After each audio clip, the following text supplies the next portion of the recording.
Hello everybody and welcome back for another devlog. In the last devlog we ended with the beginning of a boss fight. And well, since then I actually finished it. And I'm not gonna lie, he is pretty strong now.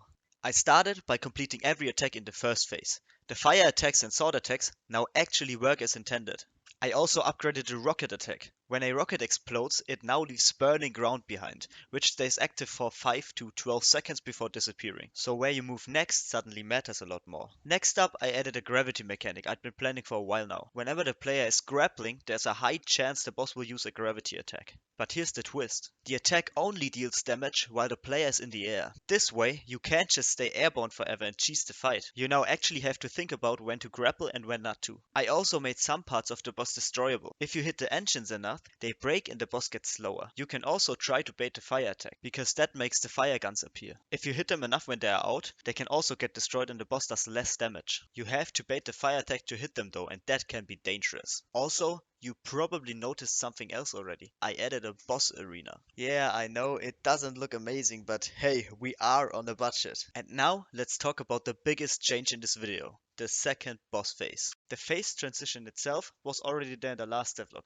It was like the shield mechanic where you had to destroy the generators. But the rest of phase 2 basically did not exist. Now it does. All of the first phase attacks are still present in the second phase, but most of them are enhanced. Gravity attack is still the same and the rockets stay the same too. But the sword attack now pulls the player towards the boss, so you now can't just keep your distance anymore. The fire attack now also leaves burning ground wherever it hits. So if you get pulled in by the sword attack and the fire triggers right after, you should prepare for a rough time. I also added a brand new attack that only exists in phase 2. A laser beam. Well, at least that's what it's supposed to be. It kind of ended up looking like a laser lightning. It is very strong, but you can dodge it by sprinting or grappling fast enough. However, if the sword pulls you in while the beam fires, dodging becomes pretty difficult. You do get a warning though, because it has a really long wind up. But after all the gameplay work, I was ready to add some new systems. So I implemented a player registration system. It doesn't require email or anything, it just assigns every player a unique ID so I can add leaderboards later. Everything works offline using a GUID, so a globally unique identifier. Just for scale, there are about 3.4 times 10 to the power of 38 possible GUIDs. If you generated 1 billion GUIDs every second, you'd have to do that longer than the universe has existed to get the same one with high probability. So yeah, I think that should be enough. This way, you can now also see your high score displayed in the menu. Or should I say low score, because it is better the less time you take.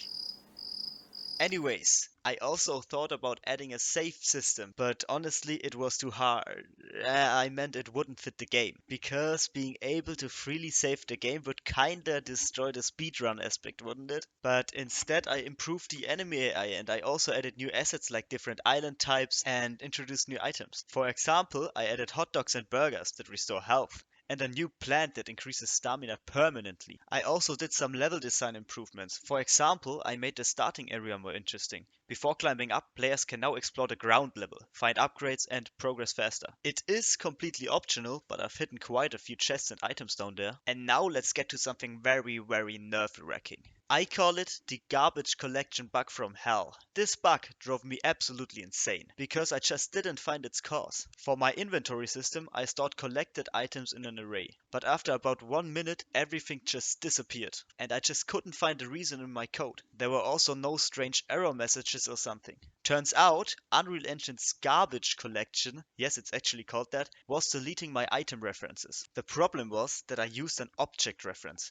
but the engine needed a class reference to keep the item alive. In real life terms, I saved one specific apple, but not what an apple actually is. Once I fixed that, items finally stayed in the inventory. And yeah, that pretty much sums up everything I added since the last devlog. If you like this kind of content, you could consider subscribing, and thanks a lot for watching.